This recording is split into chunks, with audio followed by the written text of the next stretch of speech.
Good morning, ladies and gentlemen. Your friendly neighborhood coach Pruitt here with you once again, doing one of our daily intro videos to let you guys know what's going to be going on for the next several days of class. Also, as you can tell, typically shoot these on Mondays and Wednesdays. Today is a Wednesday, which means that it's Pink Wednesday. So if you don't wear pink, then you can't sit with us at lunch, and you're definitely not a mean girl. So make sure you wear your pink. Okay, so you guys can see on the screen now that, like I talked about in class, we're going to try to start doing our daily things that we would have on the board if you guys were in person, like the EQ, the schedule, all those things. I'm going to try to start typing those up and putting them in the chat for you every day before class. So you can see that this is the plan of attack for today. So here's what's going on. We're going to finish up our discussion of the American Revolution today, finish up recap from last class when we were together, and finish up our discussion on this conflict and kind of put a bow on standard number 4. We're also today going to start a short project, and I will give you some more details about it later, but we are going to do a Revolutionary War recruitment poster. So this is the plan of attack for today. You can see, and I'll put this in the chat at the beginning of class, or you can see it right now if you're watching this video outside of class, and it's got the links and reminders and all the things that you guys are going to need to do. The only thing that's not here, of course, is the link to the YouTube video because I'm recording it right now. All right, so here's what's up for today. Remember last time that we were together, we were working on the American Revolutionary War, and we were talking about what was going on with the American Revolution, how we've seen how it started and things pushing colonists to it. We started actually talking about the fighting and the battles. We left off with talking about the Battle of Saratoga, which was the turning point in the American Revolutionary War, elbow, elbow, wink, wink, nudge, nudge, and how this brought France in on behalf of the colonies, and they officially became an ally. And so today we're going to pick it up from there and continue on discussing the Battle of Trenton, George Washington and his importance. We'll talk about Valley Forge today, and then we'll also talk about the Battle of Yorktown. Now, again, we could spend an entire semester or an entire year of class talking about the American Revolution. Unfortunately, we have about 2 to 3 days to do it, so we have to condense everything down significantly. All right, so the plan is we will look together, we will discuss just as we did last class, although definitely not for as long. I know last time was almost a full-out lecture day, so it'll be only probably about 20 minutes or so. So if you are not in class, make sure that you finish up this slideshow and get all the way through the rest of it. You can see there's only about a minute left of it. So if you're out of class, that's what we'll be covering notes-wise. And again, guys, you can take notes on your own piece of paper. You can be typing them on your computer. You can just listen to the melodious sound of my voice, whatever you prefer. All right. Now, once we finish that, we're going to do an assignment. And this assignment is a part of your task work. It's also going to be its own independent grade. And there's also a chance for you guys to earn some bonus points. So I want to explain what it is. We are going to do a Revolutionary War recruitment poster, right? So remember we talked about that in 1775, when the Battle of Lexington and Concord occur, it's pretty much isolated in just New England, right? The other colonies are not super involved in the fighting yet. And probably only about 20 to 25% of people at that time throughout all of the colonies wanted to actually fight a war with Great Britain. And most of those people live in New England, so it's a very isolated thing. By the time we get to the summer of 1776, we see that all 13 colonies send delegates to the Second Continental Congress to sign the Declaration of Independence, but you're still probably looking at 30 to 35% of the population wanting to fight a war against the most powerful military and the most powerful country in the world at the time, which was England. We've also talked about some of the problems early on with the American Revolution was the fact that the army for the colonies was not a professional one, right? Remember we talked about how they're militia and they're volunteers. This is not their job. And a lot of times they would just leave when things got tough, or they would not be able to follow orders, or they refuse to follow orders, all the problems that are occurring. So your assignment is going to be to create some type of artwork, some type of poster, some type of something to get people to volunteer, join, and fight in the American Revolutionary War. So how do you get to this assignment? If you go to your Canvas page, just like we always do, scroll down to the second section that says U.S. History Modules. If you click on the Unit 2 module, it of course will take you to the Unit 2 module with all of the assignments and everything listed. Again, at the top is your task work. We've already done these 3 activities here. So now we're going to do the Revolutionary War propaganda activity. If you click on that, as always, you have a read-only version of the document that you can look at and reference. So if you're working on something on your computer or working on paper, you can just pull this up and just look at it. This is your rubric and your instructions. If you want to download a copy of it, you absolutely can. You just click the blue button and download it and go through that process. I want to pull it up on a Google Doc just so you guys can see it a little better. So what are you doing? Again, remember, you're trying to recruit people to join the American Revolutionary War. So we want you to create some type of poster that is going to spark interest in the war, maybe give some historical information about it. You're trying to get people to believe in your cause, right? If you guys have ever seen the Uncle Sam posters, I was looking, I actually have one where he's like, I want you, right? He's pointing or whatever. That's for World War II, but it's the same basic type of idea. And I'll show you guys some examples in just a couple minutes as well, okay? So you're gonna create a poster. Now, if you were in class, we would be doing this on paper, but since you guys are at home, that opens up a whole lot of options for how you can do this. So it doesn't have to be on paper, okay? Let me just say that right off the bat. It does not have to be on paper. Now, if you want to do it on paper, you absolutely can. You can draw yours out, you can sketch it out, you can make a collage, you can be as creative as possible. And I'll show you some examples, like I said.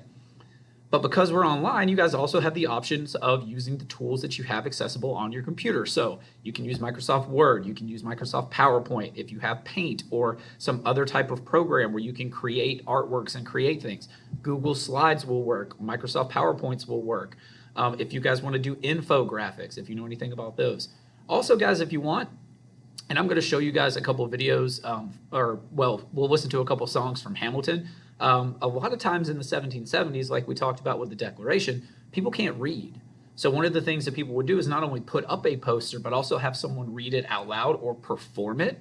So if you choose to record yourself, maybe in character, going over the points that are required, you could do it by speaking, right? I would still say you need to make some type of poster, but you could also record yourself, be very dramatic, be in character, hear ye, the Revolutionary War, so on and so on.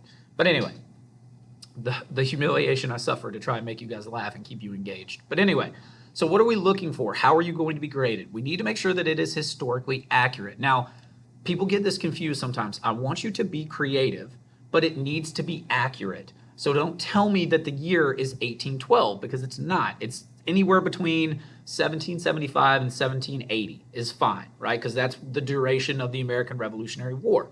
That's fine. Don't tell me it's 1925. That's wrong, right? Don't tell me that the colonies are fighting against France. That's not true. That's inaccurate, okay? So I want you to be creative in the way that you present your information, but the information should be historically true and accurate and factual. You need to have some type of slogan, right? Every good commercial, every good poster, every good product that's trying to entice people to believe in it or vote in it or choose it or use it has some type of slogan, a catchphrase, okay? So make sure that you have something, and then make sure that it's colorful.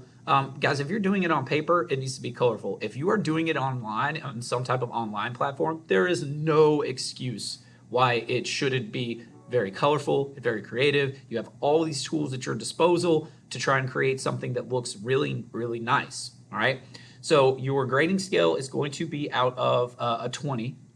All right, it's a very simple grading scale, so you guys can do the math, but basically you're going to get points for your image, your slogan, your use of color, and your historical accuracy. And those will be ranked on a scale from 5 to 0.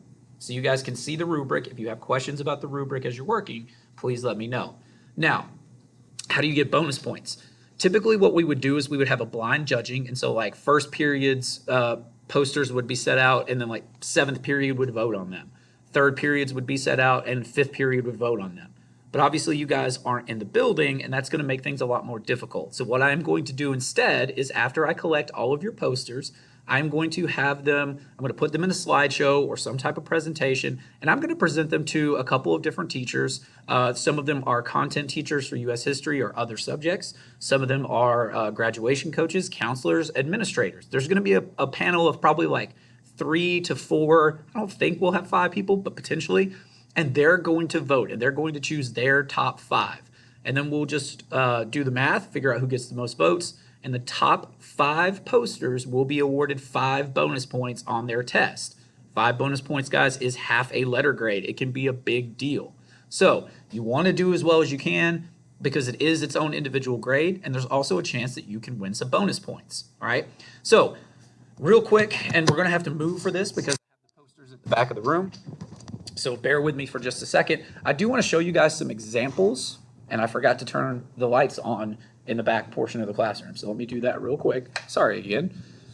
So I want to show you guys some examples of some of these that I have had done in previous years. So I'm going to have to try and turn the camera. And I know that these are a little bit hard to see, so I'll do my best. All right. So you can see this poster right here, siding with the British, can't relate. This poster here with the Band-Aid over the middle finger. All right. Somebody asked me last year when I did this for the first time, can we be inappropriate? Can we use foul language? I mean, guys, people are going to be passionate about this war. Obviously, you can see "freak the British" right there. Do your best to edit yourself. If you're going to use a swear word, it needs to be one of the not so bad ones. And you need to make sure that you edit it. Okay, so like for instance, the guy who just did the poster with the middle finger was edited. Okay, a couple more examples. Now this one was actually done on a computer, so you can see that it looks a little more professional. This might be something that yours looks like. I believe they just made a Google slide and then they printed it out because these had to be printed last year. Yours can be electronic. Okay, another example here. And what I'll try to do, guys, is I'll try to maybe put some of these, like take pictures and make them into a slideshow and put them up for you.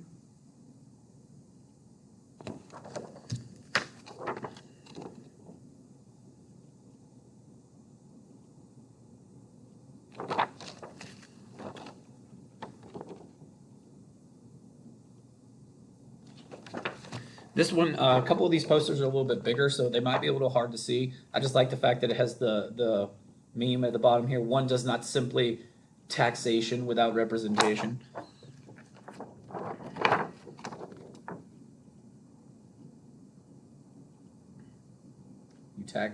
You tax RT, we dump it for free.